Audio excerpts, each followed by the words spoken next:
నమస్కారం అండి. This is hashtag you. Garikapati గారు పెట్టిన కంప్లెయింట్‌తో ఉప్పా కేసులో ఈరోజు జైల్లో ఉన్న బచ్చలకూరి జోసెఫ్ ఎలియాస్ ప్రశ్న రావణ్ అతనికి ఒక రకంగా నరకం చూస్తున్నాడు. నరకం. నెల్లూరు జైల్లో 14 రోజులు రిమాండ్ విధించారు. కోర్టు వాళ్ళు ఈ కేసులో బెయిల్ ఇవ్వరు. 100% బెయిల్ ఇవ్వరు. ఎందుకంటే దేశద్రోహం కేసు ఇది. మనం ఒక్కసారి కథ నేపథ్యంలోకి వెళ్తే ఈ టార్చర్ ఎలా ఉంటుందో, అతనికి జరుగుతున్న టార్చర్ గురించి ఈరోజు స్పెషల్ వీడియో మీకోసం చేస్తున్నాను.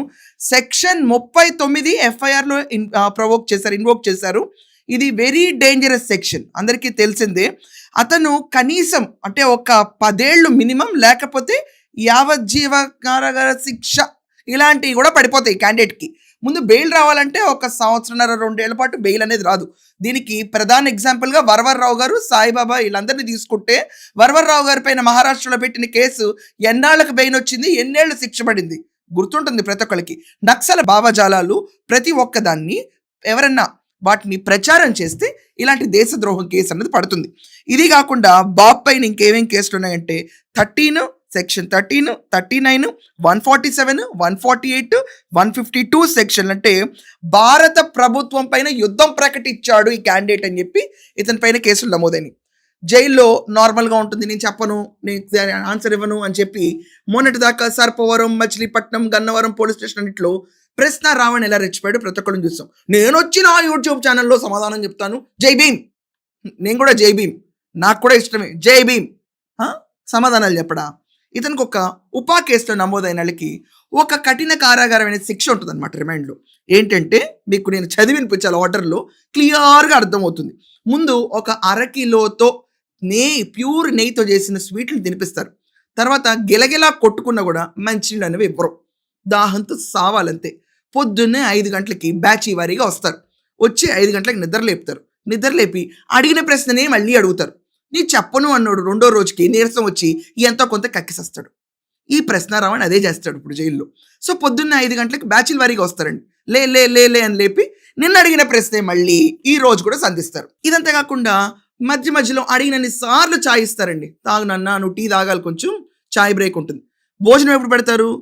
సాయంకాలం 4ంటికి భోజనం పెడతారు. ఇదంతా అయిపోయిన తర్వాత స్కూల్లో స్టడీ అవర్స్ ఉన్నట్టు భోజనం చేసిన వెంటనే ఇక్కడ గ్లూకోజ్ పైకి వస్తే నిద్ర వస్తున్నాయినా కూడా కూర్చోబెట్టి రాత్రి 8 దాకా మళ్ళీ విచారణ మొదలు పెడతారు. అంటే క్యాండిడేట్కి ఎక్కడ విశ్రాంతి ఉండదు. టీలు మాత్రం సమృద్ధిగా ఇస్తారండోయ్. ఎన్ని టీలు కావాలంటే అన్ని టీలు తాగొచ్చు. మంచి నెయ్యితో చేసిన బిర్యానీ తినిపిస్తారు. నేను తినను, నాకు వద్దని బ్రతిమలాడి కాళ్ళు గడ్డాలు పుచ్చుకున్నా కూడా ఫోర్సబుల్గా బిర్యానీ తినిపిస్తారు. ఎంత కన్సమెంట్ ఎంత ఉందన్నట్టు ఈ లెవెల్లో ఉంటుంది. ఈ లెవెల్లో మంచి నెయ్యితో చేసిన బిర్యానీకి రావణ్ నాన్న తిను ప్రశ్న అని చెప్పి తినిపిస్తారు. వద్దు ప్లీజ్ అంటే, ఉమ్మ కొడతా నీకు, ఇది ముద్ద బువ్వ అని చెప్పి మొత్తం ఫుల్ ప్యూర్ గీయండి ఇక్కడ వాడేది.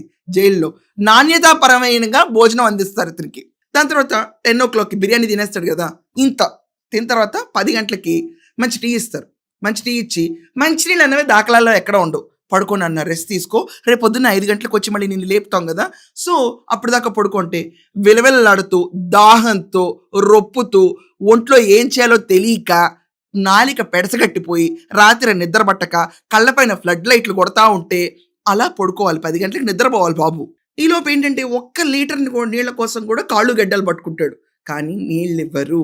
మళ్ళీ పొద్దున్నే 3ంటికి 4ంటికి నిద్ర లేపుతారు. మళ్ళీ బ్యాచ్ వస్తుంది.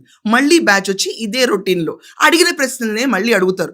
చెప్పు రావణ్, నక్సల భావజాలం ఏంటి, దేశం పైన యుద్ధం ప్రకటించడం ఏంటి, సనాతునా అని మాట్లాడిన మాటలు ఏంటి, ఇది కాకుండా నీవు రావణాసురుడు ఏంటి, జోసఫ్ అన్న పేరు సరిగ్గా ఎందుకు పెట్టుకోవని వాళ్ళు అడిగే ప్రశ్నలు ఉంటాయి కదండి, అవన్నీ అడుగుతారు. ఇప్పటిదాకా అతను ఒంటిపైన ఒక్క దెబ్బ కూడా పడదు. కానీ అతను బయోక్లాక్ మొత్తం మారిపోతుంది. మోషన్ వచ్చినట్టు ఉంటుంది కానీ రాదు. ఒకవేళ వెళ్దాం అనుకుని టాయిలెట్కి వెళ్ళినా అక్కడ నీళ్ళనే ఉండవు. బేసికల్లీ నీళ్ళని తీసేసి మంచి నీళ్ళు ఇస్తున్నారండి, పౌష్టిక ఆహారం ఇస్తున్నారు తప్ప అక్కడ నీళ్ళు ఉండవు. కాబట్టి టాయిలెట్లో ఒక పాత గుడ్డ గట్టి పడేస్తారు. ఇది కాకుండా రోజు మొత్తం మీద 200 ml నీళ్లు, 1/2 కిలో నేతి స్వీట్లు, బిర్యానీ ఇస్తారు. 200 ml నీళ్ళు ఇస్తున్నారండి, 1/2 కిలో నేతి స్వీట్లు, బిర్యానీ పెడతారు. 2 రోజుల్లో వాళ్ళ ముత్తాత పేరేంటో కూడా బయటకు తెలిసిపోతుంది. మొత్తం కక్కేస్తాడు. ఇంకా చెయ్యి పిడికిలి పైకి బిగిద్దాం అనుకున్నా మొత్తం లూజ్ అయిపోద్ది బాడీ, ఏం చేయలేడు. అప్పుడు మూడో రోజు ఇంట్రాగేషన్కి వెళ్ళేటప్పటికి కథ మొత్తం మారుతుంది. ఒంటిపైన దెబ్బలేం పడకుండా సునాయాసంగా రెండో ప్రణాళికతో ఇతను ఇన్వెస్టిగేట్ చేస్తారు. ఉపా కేసు నమోదైందంటే ఇన్ని రకాలుగా ఇన్వెస్టిగేషన్ ఉంటాయి. 1/2 కిలో నెయ్యి, బిర్యానీ, స్వీట్లు, 200 ml నీళ్లు, అడిగిన ప్రశ్నలే మళ్ళీ అడగటం, మోషన్ రాదు, వచ్చిన టాయిలెట్లో ఒక గుడ్డ పడేసి ఉంచుతుంది, దాంతో తుడుచుకో. ఇది దేశద్రోహం కేసులో ఇన్వెస్టిగేషన్ మాడ్యూల్. ఇది ఎక్కడి నుంచి సంపాదించారంటారా? ఒక ఐబీ చీఫ్ దగ్గర నుంచి వాళ్ళు బయట వచ్చిన ఇన్పుట్స్ చూసి నేను మీ అందరికీ తీసుకొస్తాను. సో ఈ ఉపా కేసులో ఇక్కడ గరికిపాటి గారు ఇచ్చిన కంప్లైంట్ మేరకు ఈరోజు క్యాండిడేట్ లోపలికి వెళ్ళిపోయాడు. 14 రోజులు రిమైండ్ అయితే విధించారు. ఇంకా రాడు, 1.5-2 ఏళ్ళు రాడు.